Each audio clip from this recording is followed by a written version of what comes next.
Pope Pius V certainly used every adjective possible to tell the people this is what he meant. Yeah, but some people say that's legal formula. Yes. And it is to a point, except that with quo primum, it's a legal formula that doesn't concern a mere disciplinary matter, but a matter of faith. Holy Mass is a matter of faith. If Holy Mass is a mere disciplinary question and not a matter of faith, then how can it be the foundation of faith? That's contradictory. It's ridiculous, as a matter of fact. Then why the new Mass? The new Mass, why? Why? Oh, well, Paul VI explained it himself. The very same person who had the new Mass written up, explained why. He said, the smoke of Satan has entered the church. The new Mass is the smoke of Satan. The new Mass is something intrinsically evil. The new Mass in itself is something that goes against the will of Christ, it goes against divine law, it goes therefore against eternal law. Why? Well, we have mentioned one source that proves me right in this point. Quo primum. Quo primum binds all the successors of Pius V. And all of the successors of Pius V felt bound because they had their documents inserted after the document of Pius V. They did not throw out the document of Pius V and replace it with their own, but they added. So by the time John the 23rd had the 1962 edition of the Missal coming up, which is the last more or less acceptable version, you had a whole list of documents, some 7 or 8 popes in there. And none of them dared to throw out the document of his predecessor. If that doesn't look like they felt bound, then what does? But why? Yeah. Why? Why? Exactly. Because the Council of Trent, in the 7th session on the sacraments in general, mind you, there is a Canon 13 in the 7th session on the sacraments in general and on baptism, so don't confuse it. I'm talking about the sacramentis in genere.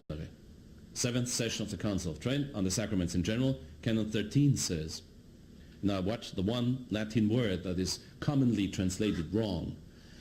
It says, if anyone was to say that the approved and accustomed rites of the Church can be held in disdain, or that anything can be added or omitted, or that they can be changed into new rites by whomsoever of the pastors of the churches, let him be accursed, anathema sit.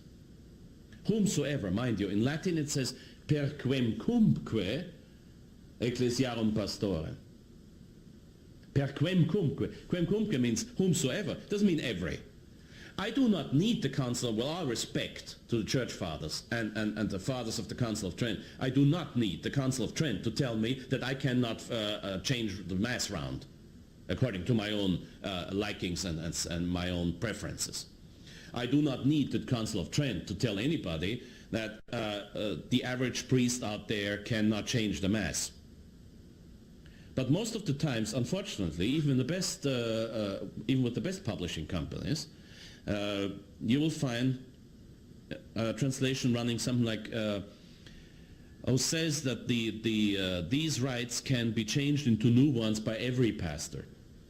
Or these rites can be changed into new ones by any pastor, meaning both the same. Meaning that the Council did not want people to think that the average priest out there can change the Mass. That's not true. Trent did not bother with trivial, obvious definitions. And contrary to what happened at Vatican II, the Council Fathers at Trent still knew their Latin. And they knew exactly why they picked the word per quemcumque pastorem. Quiscumque is not just anybody. It means whosoever.